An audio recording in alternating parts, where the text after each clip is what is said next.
അർജന്റീനയുടെ മത്സരത്തിനായി കലൂർ സ്റ്റേഡിയം നവീകരിക്കുന്നതിലെ സർക്കാരും സ്പോൺസറും തമ്മിലുള്ള കരാറിൽ മൗനം പാലിച്ച് ഇരു കൂട്ടരും.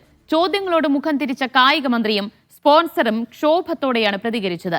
നവംബറിൽ അർജന്റീന എത്തില്ലെന്ന് വ്യക്തമായതോടെ സ്റ്റേഡിയത്തിന് നവീകരണവുമായി ബന്ധപ്പെട്ട ജോലികൾ തുടരുന്ന കാര്യത്തിലും അവ്യക്തതയുണ്ട്.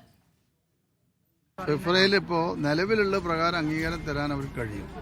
ഇപ്പോൾ നമ്മൾ സബ്മിറ്റ് ചെയ്യേണ്ട പേപ്പറുകൾ ക്ലിയറൻസുകളാണ് കേരളത്തിൽ നിന്ന് കൊടുക്കാണ്ടിരുന്നത്. അതിപ്പോൾ കൊടുത്തിട്ടുണ്ട്. അവിടെ അടുത്ത മീറ്റിംഗിൽ നമുക്ക് അപ്രൂവൽ കിട്ടും. കരാറൊന്നും ഇല്ലാതെ നേരിട്ട് സ്പോൺസർ നടത്തുകയാണ്. നോക്കൂ, അയാൾ ഇത്രയും പൈസ ചെലവാക്കിയിട്ട് അവിടെ കാര്യങ്ങൾ നടത്തുന്നുണ്ട്. അത് കഴിയട്ടെ, എന്നിട്ട് അതേക്കുറിച്ച് പറയാം.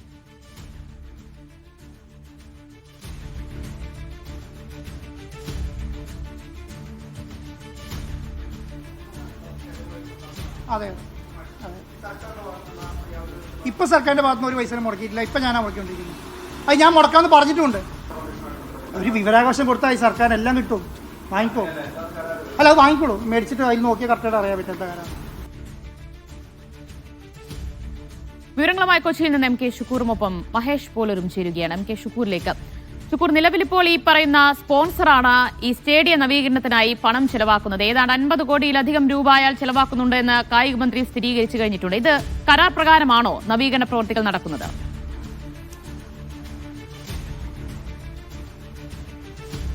ദിവ്യ, ഈ കലൂർ ജവഹർലാൽ നെഹ്റു സ്റ്റേഡിയം ഈ അർജന്റീനയുടെ മത്സരത്തിനായി ഉപയോഗിക്കുന്ന കാര്യത്തിൽ ഏത് തരത്തിലുള്ള കരാറാണ് ഉള്ളത് എന്ന കാര്യത്തിൽ അവ്യക്തത ഇപ്പോഴുമുണ്ട്. ഇത്തരമൊരു മത്സരം കൊച്ചിയിൽ നടത്താൻ അതിനുള്ള ഒരു സന്നദ്ധത സംസ്ഥാന സർക്കാർ അറിയിച്ചതിന് പിറകെ കായിക മന്ത്രി വി അബ്ദുറഹ്മാൻ ഒരു കത്ത് GCDAക്ക് അയക്കുന്നുണ്ട്. GCDA എന്ന് പറഞ്ഞാൽ ഗ്രേറ്റർ കൊച്ചിൻ ഡെവലപ്മെന്റ് അതോറിറ്റി, കൊച്ചിയിലുള്ള ഒരു പ്രധാനപ്പെട്ട സ്ഥാപനമാണ്. ഈ സ്ഥാപനത്തിന് കീഴിലാണ് കലൂർ ജവഹർലാൽ നെഹ്റു സ്റ്റേഡിയം പ്രവർത്തിക്കുന്നത്. ഈ കത്തിന്റെ അടിസ്ഥാനത്തിൽ ഈ മത്സരത്തോട് സഹകരിക്കാൻ GCDA തയ്യാറായി. എന്നാൽ ഇത് സംബന്ധിച്ച ഒരു കരാർ ആ സമയത്തൊന്നും ഉണ്ടായില്ല.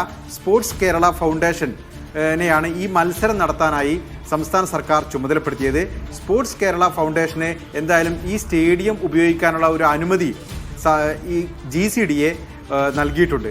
എന്നാൽ അതും ഒരു ഏതെങ്കിലും തരത്തിലുള്ള കരാറിൻ്റെ അടിസ്ഥാനത്തിലാണ് എന്ന കാര്യത്തിൽ ഒരു വ്യക്തതയുമില്ല. ഈ സ്പോർട്സ് കേരള ഫൗണ്ടേഷനാണ് സ്പോൺസറായ ആൻഡോ അഗസ്റ്റിൻ്റെ കമ്പനിയുമായി ഒരു ധാരണയുണ്ടാക്കുന്നത്. അതിനും ഏത് തരത്തിലുള്ള കരാറാണ് എന്ന കാര്യത്തിൽ വ്യക്തതയില്ല. ഇപ്പോൾ കരാറിനെക്കുറിച്ച് ചർച്ച ചെയ്യാൻ കാരണം ഈ ജവഹർലാൽ നെഹ്റു സ്റ്റേഡിയം ഒരു അന്താരാഷ്ട്ര മത്സരം നടത്താനുള്ള ഒരു മാനദണ്ഡങ്ങൾ പാലിക്കുന്ന ഒരു സ്റ്റേഡിയമല്ല. ആ മാനദണ്ഡങ്ങൾ പാലിച്ചാൽ മാത്രമേ അത്തരം ഒരു മത്സരം അവിടെ നടത്താൻ കഴിയൂ. അങ്ങനെയെങ്കിൽ കാര്യമായ നിർമ്മാണ പ്രവർത്തനങ്ങൾ, അറ്റകുറ്റപ്പണികളെല്ലാം തന്നെ അവിടെ നടത്തേണ്ടതുള്ളൂ. അതിന് വലിയ ചെലവ് വരും.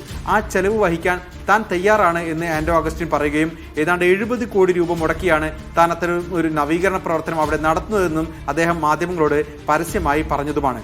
എന്നാൽ നിലവിൽ നവംബറിൽ ഫിഫയുടെ ഒരു മത്സരം ഇവിടെ നടക്കില്ല എന്ന് വ്യക്തമായതോടുകൂടി ഇപ്പോഴും നവീകരണ പ്രവർത്തനം നടക്കുന്നുണ്ട്. അത് ഇനി തുടരുമോ, അല്ലെങ്കിൽ മാർച്ചിൽ നടക്കുമെന്ന് അവർ പറയുന്ന മത്സരത്തിന് വേണ്ടി വീണ്ടും ഇത്തരത്തിലുള്ള മുന്നൊരുക്കം തുടരുമോ എന്ന കാര്യത്തിലെല്ലാം അവ്യക്തതയുണ്ട്.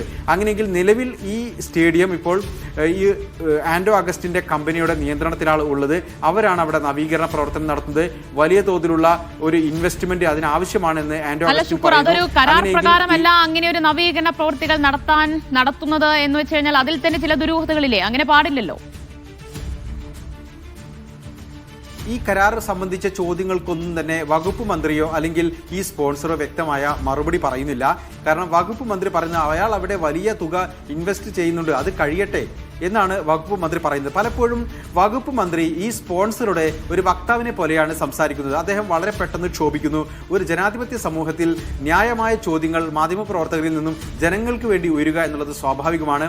അത്തരം ചോദ്യങ്ങളോട് മാന്യമായി പ്രതികരിക്കാനോ സംശയങ്ങൾ ദൂരീകരിക്കാനോ അദ്ദേഹം തയ്യാറാവുന്നില്ല.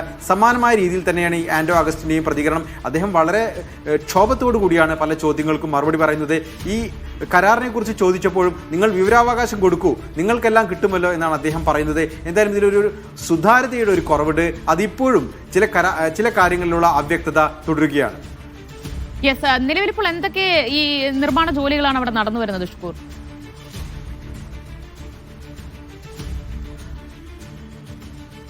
ഏറ്റവും പ്രധാനപ്പെട്ട അവരുടെ സീറ്റുമായി ബന്ധപ്പെട്ട കാര്യങ്ങളാണ്. അവിടുത്തെ പ്രധാനപ്പെട്ട നേരത്തെയുള്ള ചെയറുകളെല്ലാം മാറ്റി പുതിയ ചെയറുകൾ അവിടെ ഇപ്പോൾ സ്ഥാപിച്ചുകൊണ്ടിരിക്കുന്നു. ഒപ്പം തന്നെ ഫ്ലഡ് ലൈറ്റുകളെല്ലാം മാറ്റുന്നു.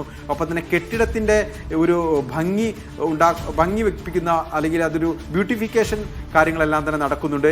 അവർ അവകാശപ്പെടുന്നത് അവിടെ ഈ കെട്ടിടത്തിൻ്റെ സ്ട്രക്ചർ സ്ട്രെങ്തൻ ചെയ്യുന്നു, കെട്ടിടം ബലപ്പെടുത്തുന്നു എന്നുള്ളതാണ്. അത് ഏത് തരത്തിലുള്ള ബലപ്പെടുത്തലാണെന്ന കാര്യത്തിൽ വ്യക്തമല്ല. കാരണം ഒരു മാസം കൊണ്ട് 70 കോടി മുടക്കി ഇത്രയും നവീകരണ പ്രവർത്തനങ്ങൾ നടത്തുന്നു എന്ന് പറയുമ്പോൾ തന്നെ സ്വാഭാവികമായി ഉയർന്ന ചില സംശയങ്ങളുണ്ട്. ഒരു മാസം കൊണ്ട് ഇത്രയും വലിയൊരു സ്റ്റേഡിയം സ്ട്രെങ്തനിങ് നടത്താൻ കഴിയുമോ, അല്ലെങ്കിൽ ഇത്രയും കാര്യങ്ങൾ പൂർത്തീകരിക്കാൻ കഴിയുമോ എന്ന് ആദ്യത്തെ ദിവസം തന്നെ വാർത്താ സമ്മേളനം നടത്തിയപ്പോൾ തന്നെ കായിക പ്രേമികളിൽ നിന്ന് ഉയർന്ന ചോദ്യമാണ്. എന്തായാലും ഈ മത്സരം നടത്താൻ നേരത്തെ നിശ്ചയിച്ചിരുന്ന തീയതികൾക്ക് മുമ്പൊന്നും ആ ജോലികൾ തീരില്ല എന്നുള്ള കാര്യം ഇപ്പോൾ എല്ലാവർക്കും വ്യക്തമായിട്ടുണ്ട്. എന്തായാലും നിലവിൽ മത്സരം ഈ നവംബറിൽ നടക്കാൻ പോകുന്നില്ല, അത് മാർച്ചിലാണ് നടക്കാൻ പോകുന്നത്.